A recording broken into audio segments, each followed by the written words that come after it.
Hi everyone. Today what we're going to do is get into the beginning of our second book of the semester, Gary Allen Fine's Kitchens. And so with Kitchens, we'll be looking at the connection between social psychology and the social construction of reality.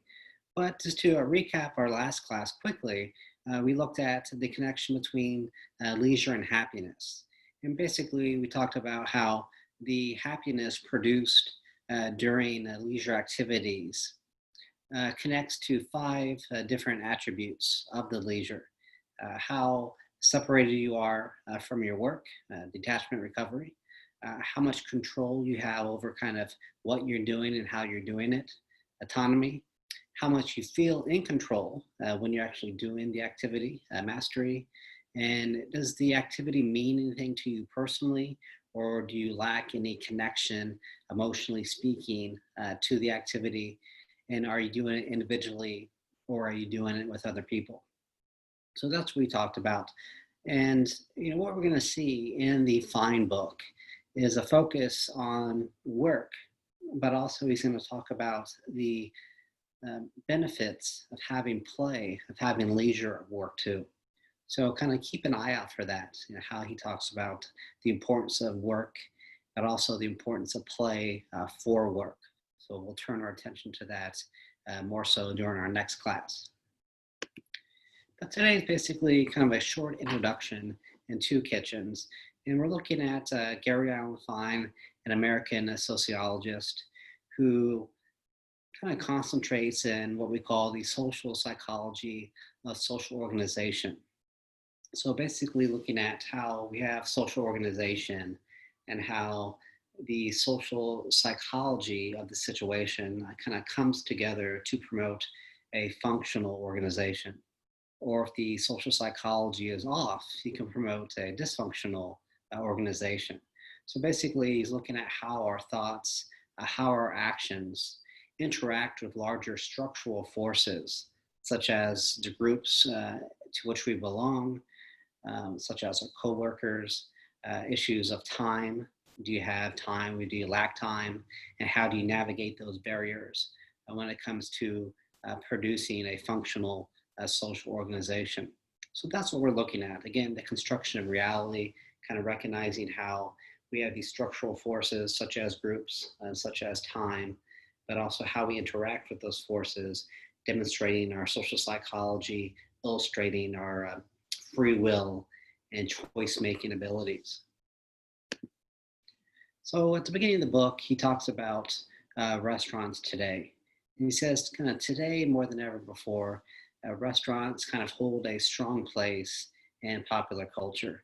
And this is due, this higher level of social recognition is due to our new technologies, such as the internet, such as smartphones, different apps such as Instagram, where you can post pictures of food, and so all these things come together to kind of elevate the social status of restaurants today compared to the past. In addition to the new technologies, we can recognize the expansion of cable television, where today, if you just flip through the channels, you can find multiple shows dedicated to cooking and eating, and you can find multiple restaurants, multiple channels solely dedicated to eating and cooking.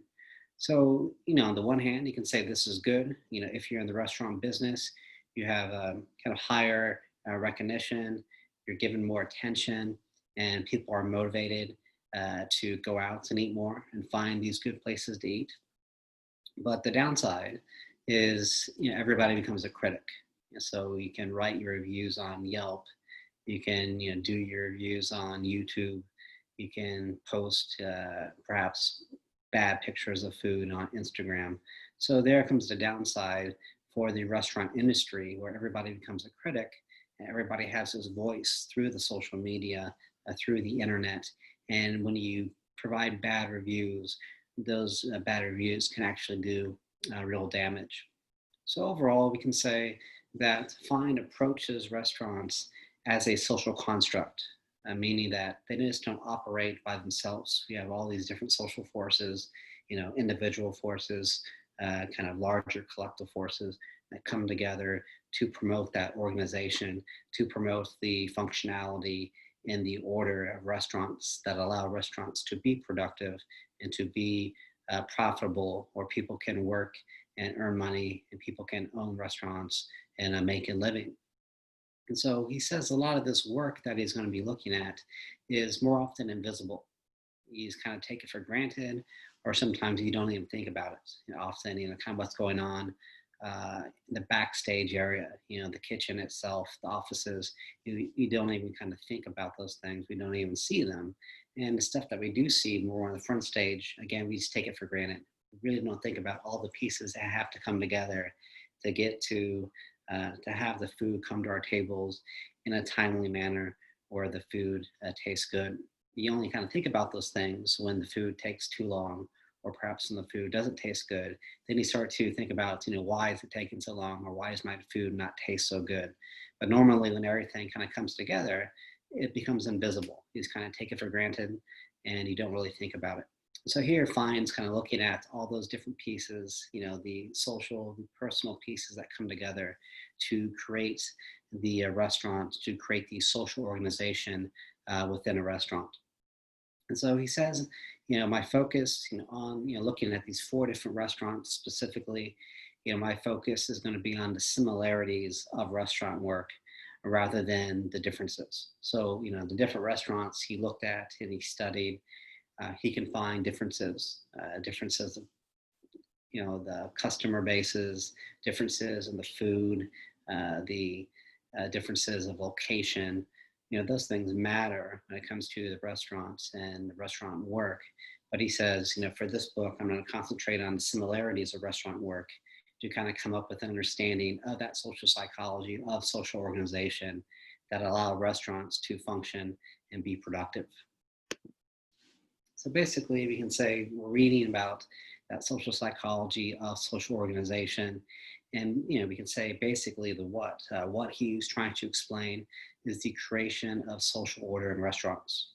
So, how more or less are restaurants orderly rather than disorderly? How are restaurants functional more often than being dysfunctional? And here again, he's going to answer this. He's going to explain the creation of order within restaurants by looking at the interplay between what's going on at personal, social, psychological level, how we think, how we act, but also how those actions and those thoughts are kind of in reference to larger social forces. So, I always like to use the analogy of playing cards. You can't really control the hand that you're dealt, the social forces involved, but you can control how you play your cards. And we see that kind of back and forth going on throughout Fine's book.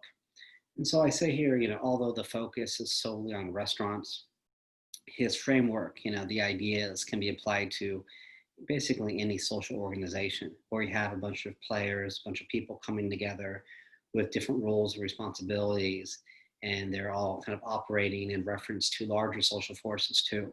So, often I think of sport teams. If you ever played sports, you can kind of relate these ideas to playing sports.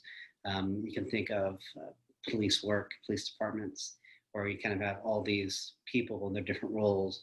But also you have to deal with these kind of external social forces to be kind of a functional department or to have a functional sports team. So we'll kind of see all these things in the kitchen and the restaurant, but we can apply them to other social organizations as well. So, this is a little bit at the beginning of the book. Some of this will be relevant to what we talk about later on. But basically, he says, getting into the kitchen, specifically kind of becoming a cook, we can look at two different pathways. The formal pathway is where you kind of learn from a cook. The cook could be, a teacher. It could be a parent, a friend. But formally speaking, you're intending to become a cook. You're learning because you want to learn, and you want to take those learned skills into an actual restaurant and become a cook. So that's kind of the formal pathway that a lot of cooks will take to become part of a restaurant. And there's an informal way as well, where perhaps you were working at a restaurant and you weren't in the kitchen, you're a waiter, or you worked in the kitchen, but you weren't necessarily a cook. But things happen, and eventually you end up a cook by chance.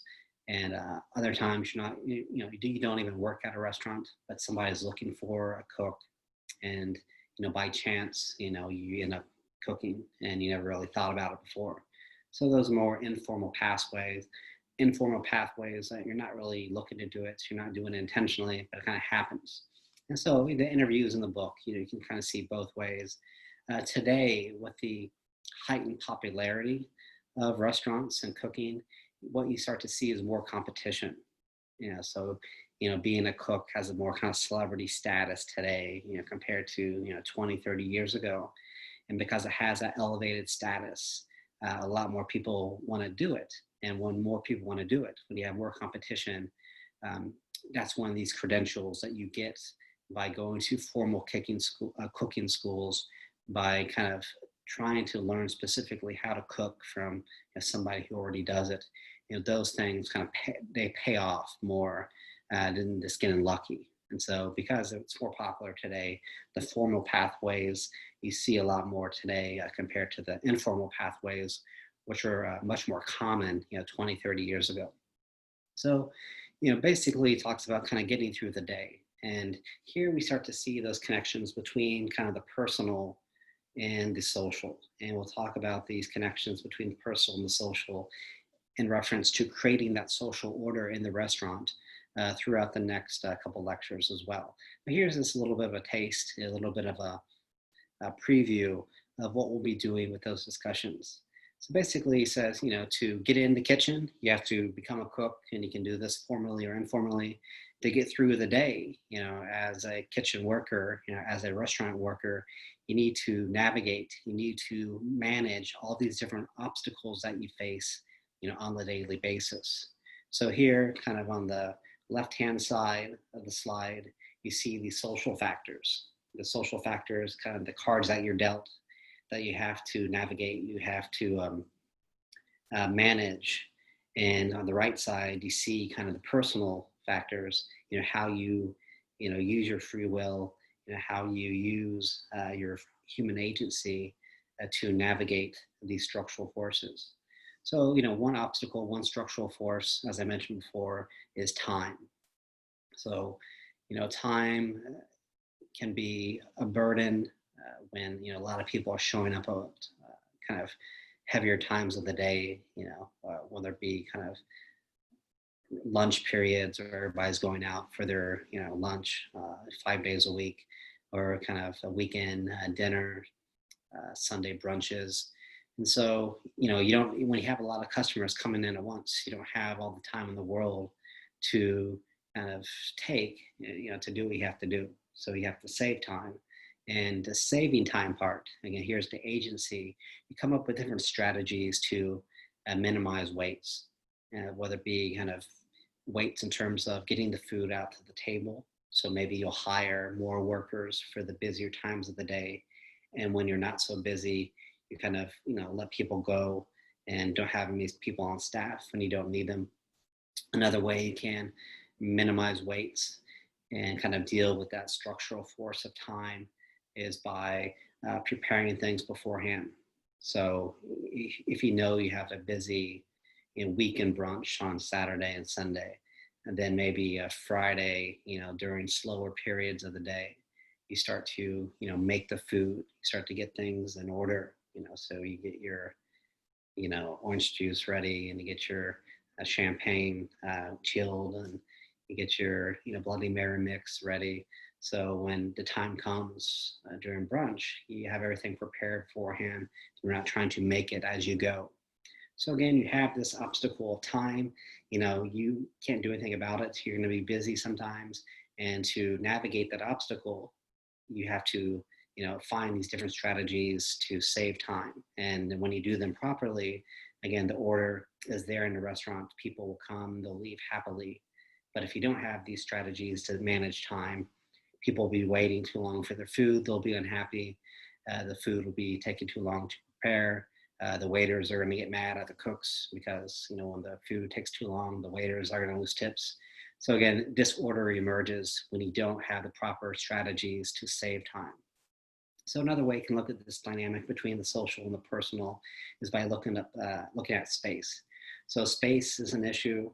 Customers want to come into a restaurant and see clean spaces, but restaurants are dirty places. When you have a lot of people coming in and out, eating, discarding things, preparing, all these items, you're going to create a mess. And often you don't have the proper time, again, to, take care of everything at once. And so what you start to do to kind of manage the space issues, in a sense, trying to keep clean spaces, you have kind of more backstage areas where it can be dirty. So, we don't have all the time in the world to clean things. So what we'll do is concentrate on cleaning what people can see. So, the restaurant area that's visible for the customers, you'll spend your time on making those areas clean and making them appear very nice. But then kind of the dirtiness that accumulates in the backstage, in the kitchen area and other spaces as well, you kind of let that build, and you'll deal with that, at the end of the day, or you deal with it whenever you can deal with it. So because you don't have the time to keep everything clean as possible, you concentrate on keeping the front stage areas clean, and you can let the dirtiness build up a little bit more in the backstage area, because the customers don't see that, and the customers won't know the difference. So finally, managing another obstacle will be kind of people. And so we'll get into customers later on. But here we can talk about, in a restaurant setting, it's like in any social organizational setting, you have a lot of different people that are involved, and everybody has to do their job. Everybody has to perform their responsibilities for that order to emerge. So, one thing you want to do is create coworker harmony. You want to make sure that everybody is kind of working together. Everybody's on the same team. And when you get that kind of collective work, and then, more or less, people will kind of do their jobs and their responsibilities.